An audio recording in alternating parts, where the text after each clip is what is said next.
السلام علیکم ورحمۃ اللہ وبرکاتہ نحمدہ و نصلی علی رسولہ الکریم اما بعد فاعوذ باللہ من الشیطان الرجیم بسم اللہ الرحمن الرحیم یا ایہا الذین آمنوا لا تبطلوا صدقاتکم بالمن والأذى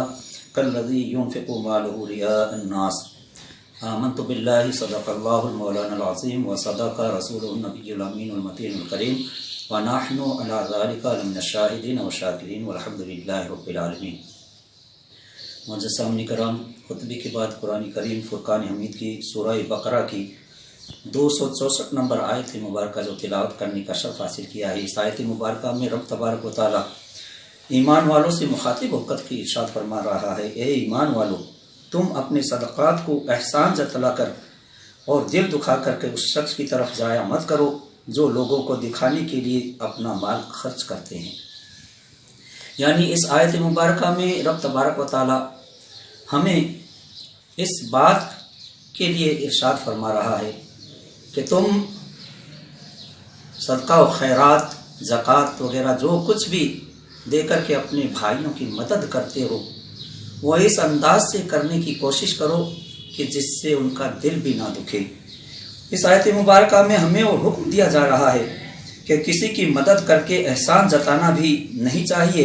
اور اپنا احسان یاد دلا کر کے اس کا دل بھی نہیں دکھانا چاہیے، اور نہ ریاکاری اور دکھاوا کرتے ہوئے اپنے صدقات اور خیرات کو رائگاں بیکار کرنا چاہیے۔ اس آیت مبارکہ کی روشنی میں ہمیں اور آپ کو دیکھنا چاہیے کہ ہم اور آپ جو صدقہ و خیرات کرتے ہیں، زکوٰۃ اور امداد دیتے ہیں، اس میں ان باتوں کو خاص طور سے ہمیں اور آپ کو دھیان رکھنا چاہیے کہ ہم جب یہ صدقہ و خیرات، زکوٰۃ و امداد دینا چاہیں تو اس وقت ہمیں اور آپ کو اس بات کی طرف خاص طور سے دھیان دینا چاہیے کہ ہم اپنے بھائی کو اس انداز سے دیں جس انداز سے میرے آقا صلی اللہ علیہ وسلم نے ارشاد فرمایا ہے کہ تم اپنے بھائی کی مدد اس انداز سے کرو کہ اس ہاتھ سے اگر آپ دے رہے ہو سیدھے ہاتھ سے تو الٹے ہاتھ کو خبر نہ ہو، اس انداز سے ہمیں اور آپ کو دینا چاہیے۔ چنانچہ اسی ضمن میں ایک حدیث پاک آپ کے سامنے پیش کرتا ہوا چلتا ہوں۔ حضرت عائشہ صدیقہ رضی اللہ تعالیٰ عنہ نے ایک مرتبہ اپنی بھانجی حضرت عروہ رضی اللہ تعالیٰ عنہ کو کچھ درہم و دینار دے کر کے کہا کہ جاؤ یہ درہم و دینار فلاں شخص کو دے کر کے آؤ جو فلاں بستی کے اندر رہتا ہے، بہت ہی متقی اور پرہیزگار ہے اور مفلس اور مفلوق الحال ہے، اس لیے ان کو دے کر کے آ جاؤ۔ مگر دو باتوں کا دھیان رکھنا، ایک تو ان کے ہاتھ میں یہ چیز مت دینا، یہ صدقہ و خیرات ان کے ہاتھ میں نہ دینا، اور دوسرا نہ میری طرف سے سلام کہنا اور نہ میرے لیے دعا کے لیے بولنا، یہ دو باتوں کا خاص طور سے دھیان رکھنا۔ چنانچہ حضرت عروہ رضی اللہ تعالیٰ عنہ جو کہ سیدہ ام المومنین عائشہ صدیقہ رضی اللہ تعالیٰ عنہ کی بھانجی تھی، وہ صدقہ و خیرات لے کر کے ان بزرگ کے پاس میں پہنچتی ہے، اور ساتھ میں یہ بھی کہا تھا کہ جب وہ گھر پہ بیٹھے ہوئے ہوں، چارپائی پہ بیٹھے ہوں یا چٹائی پہ بیٹھے ہوں، تو ان کے سرہانے لے جا کر کے رکھ دینا، ان کے ہاتھ میں نہ دینا۔ تو اس وقت تو سیدہ حضرت عروہ رضی اللہ تعالیٰ عنہ نے پوچھا نہیں، مگر وہ اسی انداز سے دے کر کے آ جاتی ہے کہ ان کے سرہانے رکھ کر کے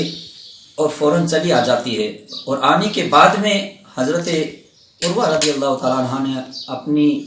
خالہ جان حضرت عائشہ صدیقہ رضی اللہ تعالیٰ عنہ سے پوچھا کہ خالہ جان، مجھے یہ بات بتلائیے کہ آپ نے یہ دو باتیں مجھے کیوں ہدایت دی تھی کہ نہ ان کے ہاتھ میں دینا، نہ میرا سلام کہنا، نہ میرے لیے دعا کے لیے کہنا۔ تو آپ نے فرمایا کہ میں اگر اپنا سلام ان کے پاس میں پہنچاتی تو گویا کہ میں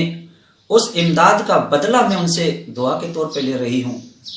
یہ بھی میں نے مناسب نہیں سمجھا، اس لیے میں نے کہا تھا، اور نہ دعا کے لیے میں نے آپ سے منع کیا تھا، اسی لیے کہا تھا کہ دعا بھی میری طرف سے میرے لیے دعا بھی نہ کریں، تاکہ میں اس جو مال میں نے دیا ہے اس کا بدلہ اس دعا کے احسان کے تلے مجھے نہ ملے، اس کا بدلہ مجھے دعا کے طور پہ مجھے نہ ملے، اس لیے میں نے یہ منع کیا تھا۔ اور دوسرا